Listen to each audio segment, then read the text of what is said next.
एक चीज समझ लीजिए, ड्राइवर कितना ही अच्छा हो, अगर गाड़ी घटिया है तो यात्रा सुरक्षित हो सकती है क्या? जोर से बोलिए जरा। ड्राइवर अच्छा हो लेकिन गाड़ी घटिया हो, यात्रा सुरक्षित हो सकती है? मिस्त्री अच्छा हो लेकिन बिल्डिंग मटेरियल खराब हो, घर सुरक्षित हो सकता है? डॉक्टर अच्छा हो लेकिन दवा घटिया हो, शरीर स्वस्थ हो सकता है क्या?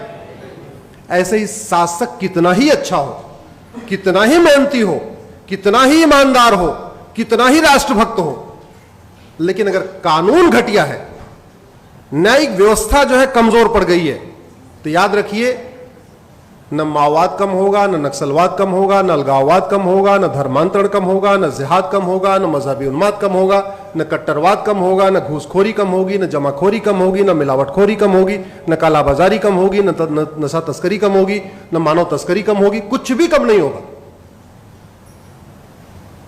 जो समस्या भारत में है वो अगर अमेरिका में नहीं है, तो क्या अमेरिका के राष्ट्रपति हमारे प्रधानमंत्री से ज्यादा काबिल है, ज्यादा मेहनती है, ज्यादा ईमानदार है? नहीं। डिफरेंस क्या है दोनों देशों में? कानून। That's it.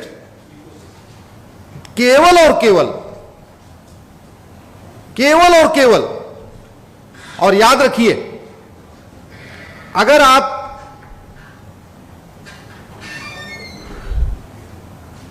इसको सुधारेंगे नहीं तो कुछ भी ठीक नहीं हो, कुछ भी ठीक नहीं हो सकता। आखिर क्या कारण है भारत में रोहिंग्या बांग्लादेशी घुसपैठी आते हैं? एक मेरी पीआईएल चल रही है, माननीय विकास सिंह, जिसमें अपियर भी करते हैं।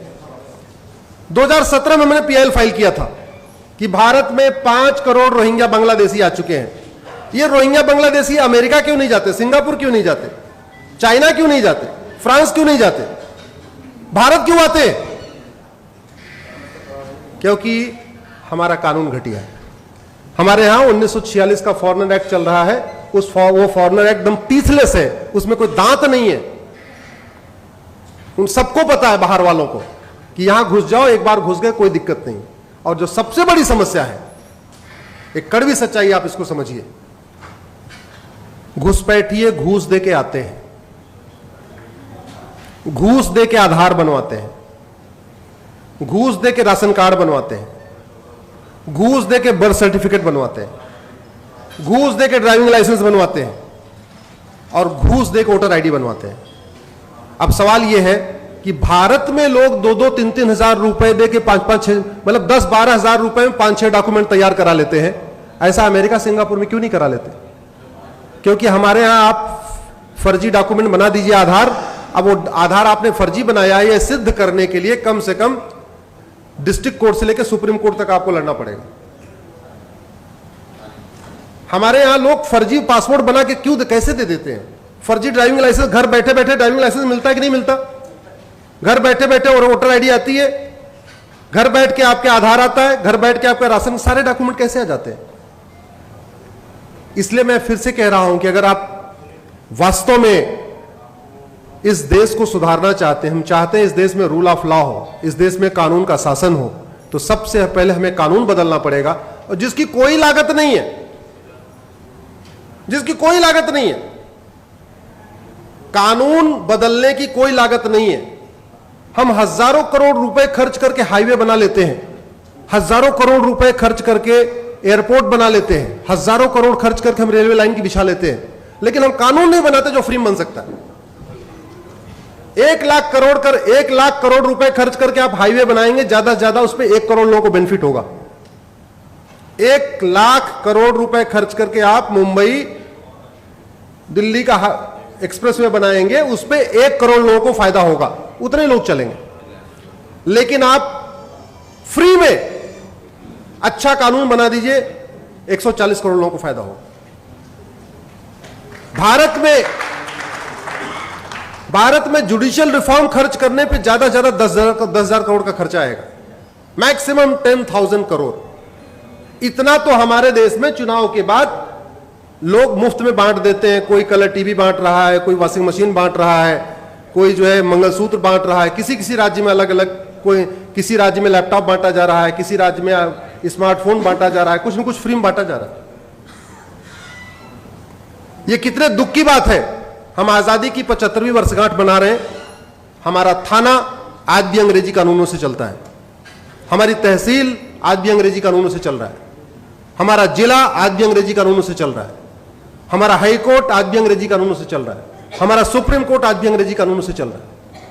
हम इतने सक्षम नहीं हुए कि हम अपना कानून अपने हिसाब से वर्तमान रिक्वायरमेंट के हिसाब से बना ले। मंगल पे जाने की तैयारी, चंद्रमा पे पहुंच गए, मंगल पे तैयारी चल रही है, बड़े बड़े रॉकेट लॉन्च कर दिए, लेकिन मैकाले का बनाया हुआ 1860 का इंडियन पिनल कोड हम नहीं बदल पाए। मैं अभी अमेरिका का फेडरल पिनल कोड पढ़ रहा था, तो मैं उसमें कंपेयर कर रहा था कि जो घटना उदयपुर में हुई है, अगर यह घटना अमेरिका में हुई होती तो कितनी सजा मिलती। हमारे इंडियन पिनल कोड में एक धारा है 302 मर्डर, पति पत्नी को मारे तब भी 302, भाई भाई को मार दे तब भी 302, सड़क पर रोड रेज हो जाए तब भी 302, आतंकवादी मार दे तब भी 302, एक बिस्वा जमीन की लड़ाई हो जाए, मर्डर हो जाए तब भी 302, 10 बीघे जमीन की लड़ाई मर्डर हो जाए तब भी 302। हमारे पूर्वांचल में कहावत है, सब धान 22 पसेरी, जो लोग पूर्वांचल के होंगे जानते होंगे। अमेरिका का मैं फेडरल पिनल कोड पढ़ रहा था, मर्डर की अलग धारा, बुचरिंग की अलग धारा, जेनोसाइड की अलग धारा, हेट क्राइम की अलग धारा, टेररिज्म की अलग धारा। तो जब मैंने कैलकुलेट किया तो पता चला कि कन्हैया को जिसने मारा उदयपुर में, अगर उसने अमेरिका में मर्डर किया होता उसको 550 साल सजा होती। अमेरिका में कितनी होती? 550 साल। भारत में कितनी होगी? आजीवन कारावास, फांसी नहीं होगी। फांसी हुई क्या पिछले 20 साल? बताइए, याकूब मेनन के अलावा और अफजल गुरु के अलावा किसी को फांसी हुई? जबकि हर हफ्ते एक दो लोगों को मार दिया जाता है, नहीं हुई फांसी। तो इसलिए मेरा यह कहना है कि सबसे पहले जो सरकार कर सकती है देश हित में, बिना किसी बजट के, कम से कम पैसे में, बिना लोगों पे एक्स्ट्रा टैक्स थोपे हुए, वो जुडिशियल रिफॉर्म कर सकती है, जो ये विषय है। और जहां तक बात करप्शन की है, केंद्र और राज्य का टोटल बजट 70 लाख करोड़ रुपए है। कितना है भैया? इस 70 लाख करोड़ का 20% घूसखोरी, कमीशनखोरी, दलाली, कटमनी, तोलाबाजी में चला जाता है। 70 लाख करोड़ का बजट का 20% का मतलब हुआ 14 लाख करोड़। यह 14 लाख करोड़ बचाया जा सकता है, यह 14 लाख करोड़ बचाया जा सकता है अगर उस पर गंभीरता के साथ चर्चा हो। कैसे बच सकता है? सरकार 80 करोड़ लोगों को मुफ्त में राशन दे रही है, इसका मतलब 80 करोड़ लोग पर डे 150 रुपए से कम खर्च करते हैं। सरकारी आंकड़े बताते हैं कि 110 करोड़ लोग पर डे 100 रुपए से कम खर्च करते हैं। तो भारत के 110 करोड़ लोग पर डे 100 रुपए से कम खर्च करते हैं, यानी 80% लगभग। जो 20% लोग 100 रुपए से ज्यादा खर्च करते हैं, उनके पास एटीएम है, पेटीएम है, भीम है, यूपीआई है, डेबिट कार्ड है, क्रेडिट कार्ड है। तो फिर ये 500 और 2000 की नोट किस लिए? जो 20% लोग 100 रुपए ज्यादा खर्च करते हैं, उनके पास सब है। जो खर्च नहीं करते, उनको 2000 नोट की जरूरत नहीं है। अगर हम 100 रुपए से बड़ी नोट बंद कर दें तो 25% भ्रष्टाचार तुरंत खत्म हो जाएगा, तुरंत खत्म हो जाएगा।